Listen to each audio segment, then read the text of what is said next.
Dear me, you will be okay. All of high school has been an emotional roller coaster for me. This isn't how I envisioned high school being for me. I was diagnosed with social anxiety my sophomore year, found out I had an autoimmune disease called lupus at the beginning of my senior year, and was diagnosed with depression shortly after. When I was younger, I was looking forward to high school. I had this wonderful image in my head, me with a very cool boyfriend and a million girlfriends. I imagined myself going out every day, going shopping, having sleepovers, laughing with friends. Unfortunately, I didn't get that until way later. I had the cool boyfriend. It wasn't the love story I wanted for us, but God never gives you what you want.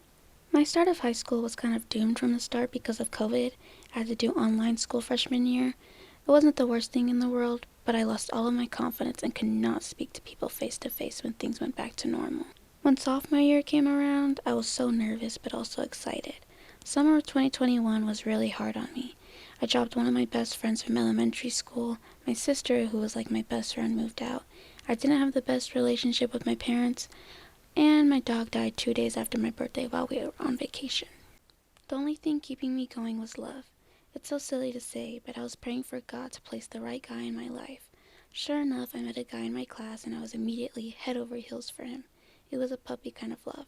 I knew I loved him when we could spend hours on end talking and I didn't get tired of him.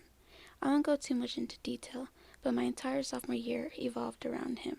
He was the light in my darkness. We were attached at the hip. We went everywhere together and even worked together over the summer. Unfortunately, that phase ended and we ended things. I was relying on somebody else for happiness, so when we broke up, it felt like my life fell apart. I was so mad at the world because I had lost my best friend. I felt so alone every single day. He was my only friend at school. For about a month, I was at school with my head down, crying and hating life. Then I decided to go to the gym, and this is where God started to work his magic. I started going to the gym every single day, and because of that, I met so many amazing people who have changed my life in an interesting way. I had never been so passionate about something before. I was lifting weights every single day after school for hours. I would listen to hype music. My favorite song, Mini Man by 50 Cent. God bless him for that song. It helped me so much. I was too busy chugging protein shakes and worrying about how much weight I was squatting to realize that I was finally starting to love myself. I was finally doing something for me, and I loved it. I had best friends at the gym, and we would go out on the weekends, play Roblox together, FaceTime, share music with each other. But that's not even the best part. The best part of my junior year was meeting my best friends in Media Tech. Jared, Danny, Mikey, Magali, Victoria, and Ricky. They truly saved me. I owe them my life, honestly. I never thought I would have friends like this before. It was truly unexpected. I spent every single day with them, 2 hours on A day, 2 hours on B day, and of course we hung out almost every single day after school. They have seen the worst and best sides of me. Me crying in the studio with snot running down my nose, gasping for air, sweating through my clothes. It was rough, but they also brought me back to life. I had truly forgotten what my laugh sounded like. If you know me, you know 9 times out of 10 I'm probably fake laughing, but with them, it's all real. Our way of coping was listening to Olivia Rodrigo's album Sour and screaming it at the top of our lungs. The first time Magali and Victoria hung out with us as a group, they witnessed the traitor effect. Backseat of Mikey's truck, all 8 of us squished, and there I am crying on our way to Raising Cane's. I think they were scared, but that was the moment I realized that they were my best friends. They didn't look at me crazy or ask what was going on. They just sat there and screamed the lyrics with me while holding my hand. With the gym and the best people by my side, I finally felt like I was really starting to love myself. I felt like the most loved person in the world. That high didn't last very long though, because I got back together with my ex-boyfriend. I was still in love with him, and it didn't take much to win me over. I won't sit here and remind myself of what happened and bash him, because we were young and he was my first love, but it ended in September of 2023, and my life fell apart again. But this time I didn't go to the gym, and for some reason I was pushing everyone away. I was ashamed of myself. I couldn't eat or sleep. I missed a whole week of school, and during that week my parents took me and my sister to Universal for her birthday, which then I found out one of my closest friends was using my pictures and videos to catfish guys. Ouch. 2 heartbreaks in under a week. I had to cut them off. That same week my body started being weird. I was swelling, having joint pains, I was super weak and had no energy. I didn't know, but it was my lupus. During this time I had no plans on finishing my senior year. It was bad, really bad. My parents wanted to homeschool me because of how much school I was missing. I feel so guilty now because my friends were trying to be there for me, but I was constantly pushing them away. My brain kept telling me that everyone around me hated me and couldn't stand me. I would skip school almost every single day. My anxiety was at an all-time high. I was resentful towards everyone, especially God. I would ask God, why? Why me? Why are you doing this to me? I was always asking him questions, and it felt like I was yelling at him. Things started to take a turn in January, though. I realized that I had to let go of the one thing that I was holding on to. In return, God gave me so much back. It was like sunshine just appeared over me. I opened up to my friends about everything. I got closer to them again, and was starting to hang out more. I was talking to people at school, like actually making friends at school. My doctor put me on medication for my disease and depression. I started reaching out to adults at school for help. I realized that I was only standing in my own way. I had support all along, I just needed to let it happen. At first, I was really upset to be on medication for my depression. When I took the pill that first morning, it was like real to me. I really do have this thing, it's not just a joke. But now I'm thankful. I feel so much better now. My friends immediately noticed a difference in my behavior. I was actually smiling and laughing. I wasn't crying every single day, which was normal for me. Things that would usually take a toll on me didn't. I did not care anymore. I'm hanging out all the time now, talking to my beautiful friends. I have a great relationship with my family. I pray to God every moment I can, thanking him for the strength he has given me, the people he has placed in my life, and the heartbreak he put me through, because I know it was his plan all along. You have to go through hell to get to heaven. Bumper cloud was with it. Bumper cloud was with it.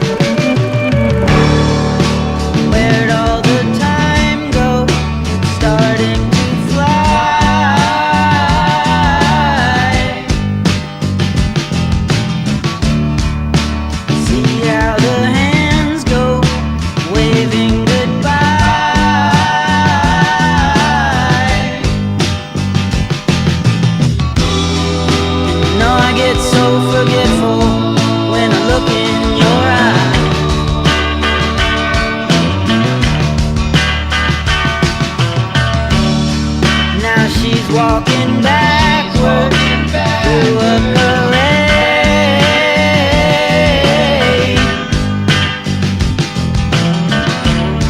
and I'm stuck in the shadow, blocking the shade.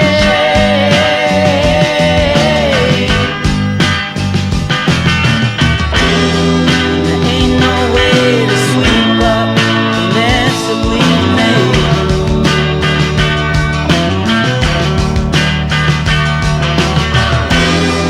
Gets dressed up like a pillow, so she's always in bed.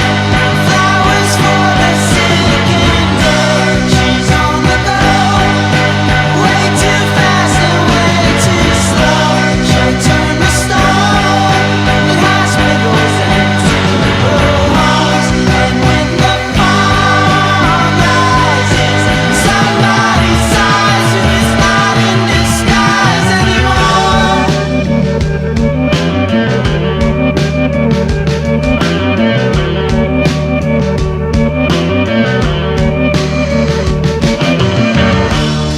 There's nothing to keep you from falling in love.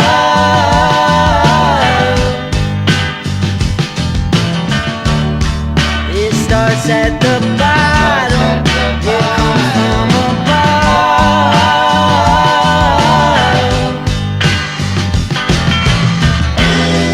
like pieces of a puzzle, like a hand in a glove.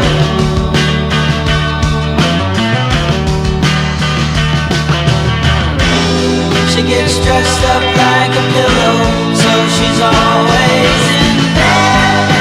Flowers for the sick and dead. She's on the go, way too fast and way too slow. She'll turn to stone at hospitals and funeral homes. And when the tide rises, somebody sinks and is gone in the blink of an eye.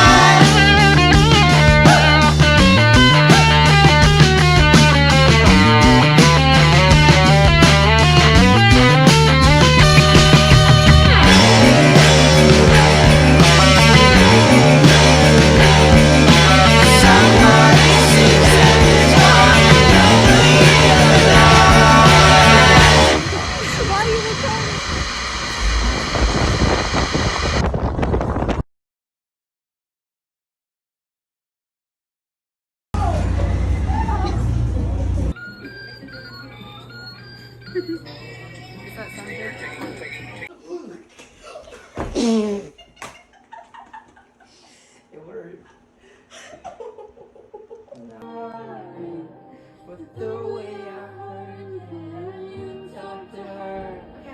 We were together. So slimy. My hair's so wet. I know it is. Let me clean. Got it. Excuse me. Okay, you did. Did they do it? I think so. Wait, hold on. The start of getting into the position.